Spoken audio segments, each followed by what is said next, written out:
becoming true in our nature, the only reason we're not true in our nature is if we're listening to our minds. Why would our minds be preventing us from creating a true nature, or a true self, or a true sense of being? Why would our minds be preventing us from accessing a higher sense of purpose, or a higher sense of being, or a higher sense of true self? Why would our minds be trying to bring our point of attention into a place of distraction, or a place of obsession, or a place of hatred, toxicity? Why would our minds be doing this? Well, if you can see that the minds are essentially like a beekeeper, and it's not the bee which is valuable to the beekeeper.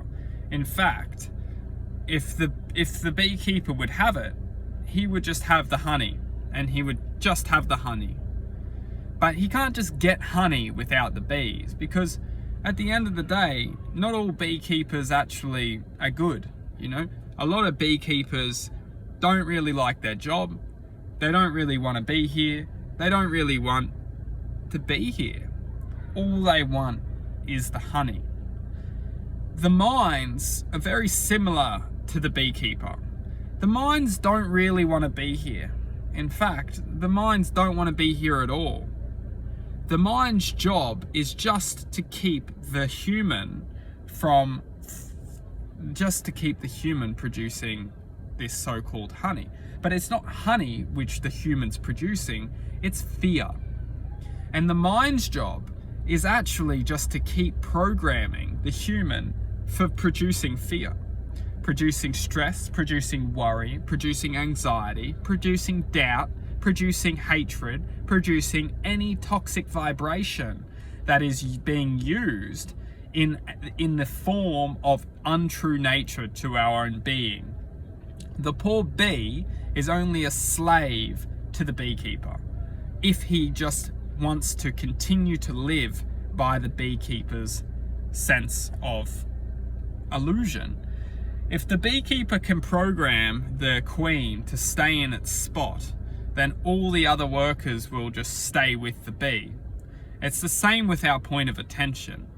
As long as our point of attention is focused on stress, fear, worry, neglect, hatred, toxicity, we will always stick with these vibrations, because the higher sense, or the higher purpose, or the higher figure, like all the bees to the queen, stays in that location. So the workers choose to stay with the bee. The human is absolutely, there's no difference. The analogy I'm using is truth. Once we can truly understand that our point of attention is limited to the fact of what we believe in, when we start to believe in a higher self, a higher purpose, a higher sense of being, a higher sense of truth, a higher sense of justice, a higher sense of existence, we start to leave the lower realms of stress, worry, anxiety, fear, doubt, hatred, neglect, toxicity. We start to formulate and start to trust in a higher sense of being, a higher sense of justice, a higher sense of truth, a higher sense of existence. And our point of attention will no longer be attached to lower vibrational forces.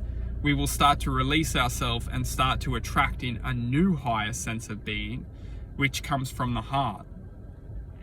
The queen is used as the essence of truth, the essence of love, the essence of being. When we can believe in a higher essence of being, we will shift and start to attract ourselves to that state of elevation, that essence of existence. But when our minds are focusing our attention and programming our attention into stressful, fearful, worrying senses of existence, naturally speaking, our attention will just be shifted and attached into these ways of thinking.